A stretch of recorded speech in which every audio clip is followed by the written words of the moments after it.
Baik, sekarang kita mulai tentang pengisian partograf. Nah, yang harus dipersiapkan adalah mulai dari persiapannya. Persiapannya yaitu adalah lembar partograf itu sendiri dan juga alat tulis. Nah, kita perhatikan dan kenali bagian-bagian dari partograf dengan baik, di mana di sini di partograf terdapat nomor register, kemudian nomor puskesmas, ada nama ibu, kemudian usia atau umur, lalu ada alamat, kemudian jam masuknya dia datang baik ke tempat tenaga kesehatan, kemudian tanggalnya diisi, lalu ketuban pecah sejak jam. Jika ketubannya sudah pecah, tanyakan jam berapa pecahnya, kemudian baru ditulis pukul ketuban pecahnya. Jika belum pecah, di sini tulis saja belum pecah. Kemudian mulai sejak jam berapa, kontraksi ibu dirasakan mulai kapan, tulis di sini. Oke, di bagian partograf itu ada bagian-bagian yang harus kita ketahui juga. Karena dengan partograf kita bisa menilai satu adalah keadaan janin, kemudian kemajuan persalinan, dan keadaan ibu. Di sini terdiri dari kondisi keadaan janin. Kita bisa lihat mulai dari denyut jantung janin.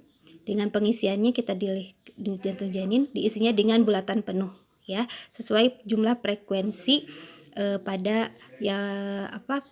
pada pemeriksaan DJJ. Misalnya di sini. Kemudian air ketuban juga menandakan kondisi dari janin, penyusupan. Nah, kemudian ada kemajuan persalinan. Kemajuan persalinan ini bisa dilihat dari pembukaan serviksnya berapa, kemudian penurunan kepala, lalu kontraksi. Nah, kemudian keadaan ibu itu bisa dilihat dari pemeriksaan nadi, pemeriksaan tekanan darah, atau pemeriksaan suhu. Jadi ini adalah bagian-bagian yang ada di partograf untuk melihat kondisi janin, kemudian kemajuan persalinan, dan kondisi ibu. Nah, ini adalah lembar bagian depan partograf. Kemudian di bagian belakangnya pun terdapat juga bagian dari lembar partograf, itu bagian belakang. Seperti ini. Ya, kita teman-teman juga sudah sering ya untuk pengisian partografnya. Nah, baik di sini di halaman depan mengisi bagian awal partograf dengan teliti. Kita isi nomor registernya, kemudian juga nama ibu, umur, misalnya umurnya nomor register 10 bla bla bla sekian. Nama ibu misalnya Nyonya M. Usia 32 tahun. Kehamilan yang keberapa? Ini kehamilan kedua, punya anak 1 dan belum pernah keguguran. Alamat ibu di Cibiru misalnya. Kemudian jam datangnya adalah pukul 8. Kemudian tanggalnya diisi misalnya tanggal 30 Mei 2020 ya. Mulai sejak pukul dirasakan pukul 01.00. Kemudian belum pecah.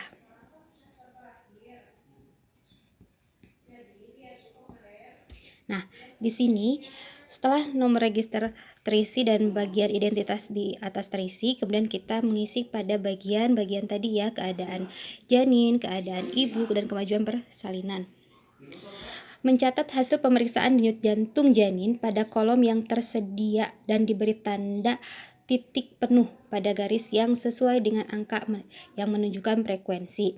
Misalnya datangnya tadi jam 8 ya, jam 8, pembukaannya ada di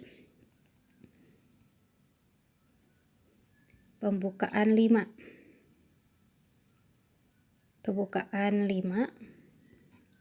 pukul 8. Oke, kemudian tadi kita denyut jantung janinnya hasil pemeriksaan dengan frekuensi 130 kali per menit, berarti dengan titik penuh.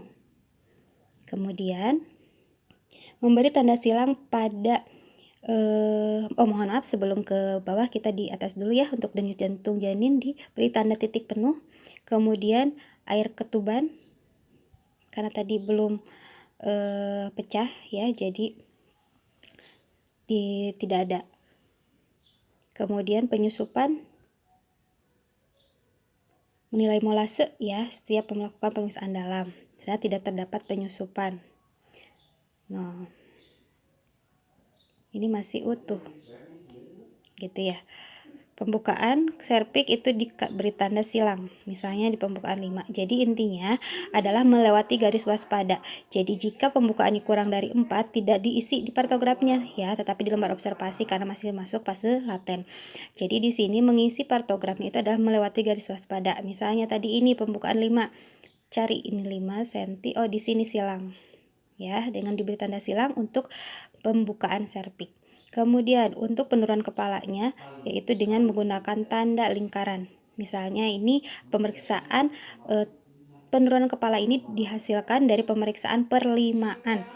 Misalnya hasilnya dicek ternyata di 3/5. Oh, berarti di 3/5. Misal ya. Nah, gitu ya, lingkaran. Kemudian pemeriksaan kontraksi.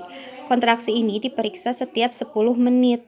Dalam 10 menit itu sudah berapa kali kontraksi dan setiap kontraksi berapa lama frekuensi atau durasi dari lamanya kontraksi. Misalnya ini ada 3 kali, kemudian 3 kalinya di 35 ya, 35. Nah, dilihat kurang dari 20 itu titik-titik, diarsir itu 20 sampai 40 dan lebih dari 40 adalah penuh ya. Nah, ini misalnya kontraksinya 35.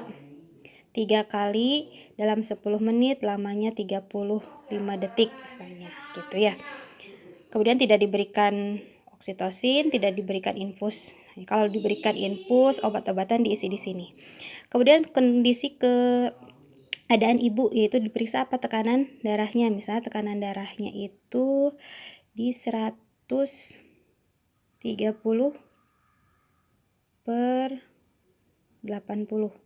Ini harus digaris oleh penggaris ya, biar lurus. Nah, kemudian nadinya di 88. Nadinya bulatan penuh. Ya. Lalu suhunya, misalnya suhunya diperiksa di 37. Nah, protein jika diperiksa di sini ditulis ya, kemudian volume urinnya berapa. Nah, boleh nanti di sini ada makan, minum tidak. Itu ya, di jamnya, sesuaikan jamnya. Jadi ada input dan outputnya.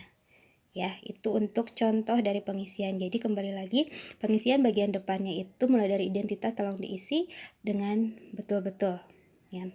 Jadi semua terisi kan gitu ya. Kemudian di bagian depan juga ada menilai kondisi janin, yaitu dari denyut jantung janin, air ketuban, penyusupan, kemudian juga kondisi kemajuan persalinan itu dari pemeriksaan dalam, yaitu pemeriksaan serviks. Kemudian penurunan kepala. Penurunan kepala ini dihasilkan dari pemeriksaan perlimaan. Ya, kemudian kontraksi. Kontraksi juga di sini menilai untuk kemajuan persalinan, yaitu dari hasil 10 menit itu berapa kali kontraksinya dan sekali kontraksi durasinya berapa lama. Ya, misalnya ini tadi ya 3 kali, ada 3 kotak berarti 3 kali dalam 10 menit. Lamanya karena ini arsir, misalnya lamanya kenapa diarsir? Karena tadi kontraksinya durasinya lamanya itu 35 detik. Tapi kalau durasinya 40 detik berarti bulatannya penuh. Ya, jadi frekuensi berapa kalinya itu diwakili dari tiap kotak ini. Kalau ini berarti 3 kali dalam 10 menit, lamanya 35 detik. Ya. Oke, kemudian periksa lagi tekanan darah. Kemudian dari sini adalah pemeriksaan kondisi dari ibu. Tekanan darah ini berarti 130/80. Nadinya 88 di bulatan penuh, kemudian suhunya 37. Ya, misalnya belum atau di sini sudah makan atau minum, boleh diisi. Minumnya misalnya tadi berapa gelas atau cc ya, makan misalnya biskuit, kasih keterangan di sini. Ya. Kemudian membuat kesimpulan setiap kali selesai melakukan pemeriksaan. Buat rencana penata laksanaan sesuai perubahan yang terjadi, nilai kemajuan persalinan dengan ukuran dan nilai-nilai standar normal keadaan ibu dan janin. Nah, halaman belakang ini nanti diisi dan dilengkapi setelah seluruh proses persalinan selesai.